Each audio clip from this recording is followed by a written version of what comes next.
All right, so we're back and having what I think is an awesome conversation with the Reverend Kim Blanchard.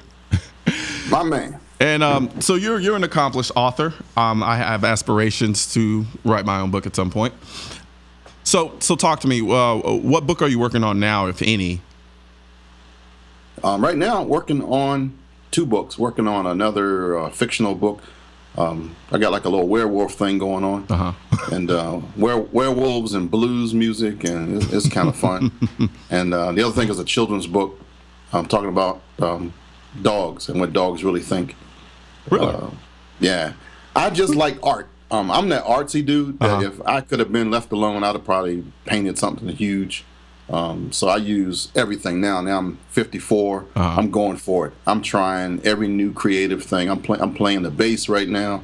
I'm having just a good old time being a creative dude. Man, I like, the interesting thing is when I talk to people about what I do, most people like to pigeonhole me into the political side of things. I love the creative aspect of what I do from a firearm standpoint, like putting together videos, trying to talk about my experience shooting them and being able to communicate that to people, finding creative ways to do that. I love that component more than anything. Actually, that's my favorite part of what I do. And I think a lot of people don't give enough credit to the creative nature that lives inside the Second Amendment. And that's the part I kind of pull out in my podcast, because I know I meet these people and they like to stick us where we're like all look the same, and we don't. and whenever you can like just kill a whole mood of like, I was hanging out with this guy who had real long hair and he rode a Harley, and then the next guy right here, well, not a guy, she's a member of the PTA, but she's also an accomplished competition shooter, and they're like, really? So yeah, this is my circle right here. These are all like real people that you might know us because there might be a flag flying outside, or we always vote, or you can actually trust them to get some sugar next door, or even with your kids. These are like the best citizens in the community, and I've managed to just find this group, and that's pretty much who listens to my podcast. The community kind of knows that. And I think that's one of the biggest things that I learned personally. Before I started doing the things with the gun, I had a lot of preconceived notions about a lot of people. And I carried those preconceived notions about them into everything that I did. And all of my day-to-day, daily interactions with people, I carried this idea and prejudgment about what I thought this person would be, what this person won't be like, what this person will think about me, and so forth and so on. The one interesting thing I can say is the gun, ironically enough, has forced me to shed all of those preconceived notions because my ideas have been shattered. Completely shattered. The first time I ever hugged a transgender dude or transgendered woman was because of this gun thing. I'm talking, totally messed me up. And it's because we're all in the same community that I'm cool. It's like, this would never happen if I had just stayed in my little group and let the world pigeonhole. Well, he's a Baptist preacher. He must be this way. Or they must be this way. It's like, no. She's an American. He's an American. And this crazy looking person right here actually will give me a firearm to shoot. And that I got relatives that won't do that. So I'm thinking, all right, anybody who will give you a gun is family. Anybody trying to take one away from you is the enemy, for real. I don't know how you could define trust better than being with somebody who's willing to give you a gun. I mean, I can't think of any more way to demonstrate that level of trust. And you're right. Like, I remember I had a transgendered person send me a message on Twitter, basically espousing how much they looked up to me and how much they respected me and how much they viewed me as a fan, like they were a fan. Totally different than what I ever anticipated. I've been to restaurants with people who I thought were hardcore liberals, the biggest gun people you'll ever know. I remember when I first started out, my idea and notion of the firearm community was, I'm going to go out here and I'm going to probably be hung by a tree because I'm going out here with these so-called backwoods hillbilly racists. And to be honest with you, some of them were backwoods hillbilly.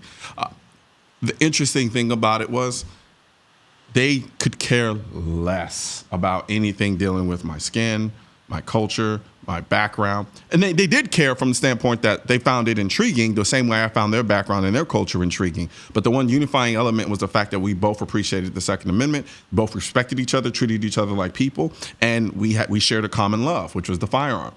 And I learned so much from them. They learned so much from me. And I'm not out here to sell this wolf ticket that there's this dreamland where there's racism is completely eradicated and all of these things are gone. No, by no stretch of imagination am I trying to say that.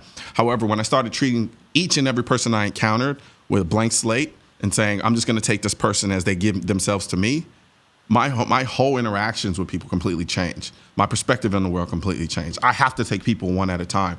Once I start lumping people into a box, into a group, I close myself off to the world, and I start denying myself a lot of great people who would add a lot of value to my life that I otherwise wouldn't have the opportunity to do. Let the church say amen on that one. That's what I'm talking about. I mean, I've been at places where dudes with long beards that actually I was walking down a hallway at the NRA convention, and I was walking next to one of the Duck Dynasty dudes. Yeah. And I didn't even know it was Willie, right? Yeah. We were just like walking in a crowd of people, and I'm just talking to him. I'm thinking, this is a cool old dude, right? And he's got I got the bandana with the flag on it. And I didn't know who he was, right? So then the crowd, we turned this corner, and I seen this giant poster of him and his family. And I thought, oh wow, that dude is somebody. So but this long road of walking with all these people and just kind of being in the sea of humanity, he was just another gun owner, and we was just talking and just kicking it for like seconds. It's been that way my whole 20 years. And when somebody says, "How can you go to these remote places?" Because they're family. Family, yep, absolutely. I get it all the time. There's like, you're gonna go out to the backwoods, you're gonna go out to the middle of nowhere and shoot guns with people. You should, don't turn your back, don't turn your back. And it's like, and now I look at them, I'm like, damn, you're ignorant. Right. And it's interesting because, and I tell people all the time, and we only have a couple seconds left. So I'll give you the floor in that regard, actually. So tell people where they can go and listen to your podcast and hear more of your message. You can find me at blackmanwithagun.com. The podcast can be found on iTunes and iHeartRadio and just about everywhere.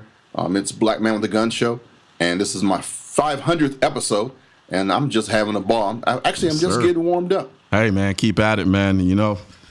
Anytime you want to come on the show, let me know. Open door policy for you. And I wish we had more time because we can do this all day long. But thank you very much, man, and you have a good one. You too, man. Thank you so much. All right. And when we come back, we're going to learn a little bit about what Walther has up their sleeve with a new gun called the Creed.